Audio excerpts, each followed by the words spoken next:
pun nggak tahu diri. Tamparan dibalas tamparan. Amira begitu muak melihat sikap dari Thalita. Dengan tegas, Amira mengatakan bahwa Thalita itu tidak berhak untuk memanggil Mas kepada Aksa, karena Aksa adalah suami sah dari Amira. Dan dengan tegas Amira mengatakan kepada Thalita bahwa Aksa dan Amira tidak pernah bercerai, sehingga pernikahan Amira dan Aksa masih sah, dan Thalita tidak sepantasnya memanggil Aksa sebagai sebutan Mas, bahkan sebagai suaminya. Amira memperingati Thalita untuk tidak pernah mengganggu rumah tangga Aksa dan Amira saat ini. Bahkan Amira telah mengetahui bahwa ternyata yang dimana Thalita telah membuat Aksa untuk melupakan Amira dan Dirga. Bahwa ternyata Thalita telah mengaku sebagai istrinya Aksa, membuat Amira begitu murka dan marah besar. Sementara Thalita datang ke rumah Amira dan bahkan memberikan tamparan kepada Amira. Dengan tegas, Aksa marah besar kepada Thalita untuk tidak pernah menyentuh Amira. Dan di sini ternyata Aksa ingin membalaskan tamparan yang diberikan oleh Thalita kepadanya. Namun ternyata Amira dengan tegas meminta kepada Aksa untuk tidak perlu Aksa yang membalas. Saat ini pun Amira marah besar. Amira yang membalas tamparan yang diberikan oleh Thalita.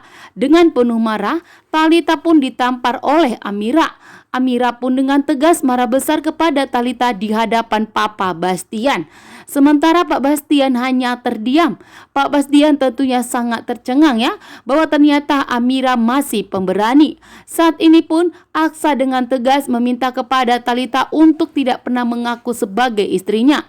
Bahkan Thalita lagi-lagi mengalaskan kandungannya. Namun dengan tegas Aksa menegaskan kepada Thalita, Thalita itu tidak pernah disentuh oleh Aksa. Bahkan tidur sekamar pun Aksa tidak pernah mau dengan Thalita. Sehingga dengan tegas Aksa tidak mau mengakui anak yang dikandung oleh Thalita. Karena Aksa sudah pernah menegaskan kepada Papa Bastian dan Thalita sebelum ingatan Aksa sembuh total, sebelum ingatan Aksa mengingat semuanya, maka Aksa tidak akan pernah mau tidur dengan Thalita. Membuat Thalita pun terdiam. Lagi-lagi Thalita mengalaskan bahwa dirinya pernah tidur dengan Aksa. Akan tetapi Aksa mengatakan tidak pernah dan tidak pernah. Membuat Amira pun tentunya percaya kepada suaminya. Akhirnya pun saat ini Amira mengakui bahwa ternyata Thalita memang wanita yang licik dan jahat, yang telah memanfaatkan situasi di mana Aksa lupa ingatan selama 5 tahun. Dan di sini ternyata Amira dengan tegas menerima semua penjelasan dari Aksa. Bahkan akhirnya Amira pun percaya bahwa ternyata memang Aksa telah lupa ingatan. Sementara itu yang dimana Naila kabur dari rumah. Naila pun tidak terima kepada Jaki dan Lana, karena Jaki dan Lana telah melarang Naila untuk tidak pernah bertemu dengan Dirga, sehingga membuat Naila pun memberontak ya. Naila pun berontak dan pergi dari rumah. Sementara Naila tidak mengetahui di mana tempat Dirga saat ini. Dan akhirnya pun yang dimana Naila akan berlari sendirian dan akan naik ke mobil orang lain yang tidak diketahuinya. Antara Jaki dan Lana saat ini sangat cemas mengkhawatirkan kondisi Naila, karena Naila sendirian di luar, membuat Jaki dan Lana pun saat ini sangat takut.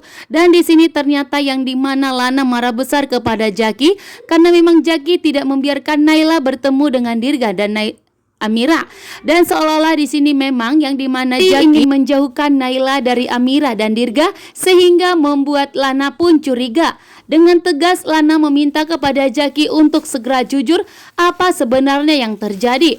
Karena saat ini pun Naila sedang memberontak ingin segera pergi menemui Dirga dan Amira. Akhirnya pun Jaki jujur kepada Lana bahwa sebenarnya Naila adalah putri dari Amira yang telah hilang dibuang oleh Galang. Membuat Lana pun tentunya begitu syok dan sangat terkejut bahwa ternyata yang dikhawatirkannya dan yang ditakutkannya akan terjadi, bahwa ternyata Naila akan kembali kepada Amira, karena Amira adalah putri dari Aksa dan Amira. Bahkan saat ini pun yang dimana Amira mulai mengetahui dan merasakan bahwa ternyata Naila adalah putri mereka. Dan akhirnya pun di sini Pak Bastian akan membongkar semua.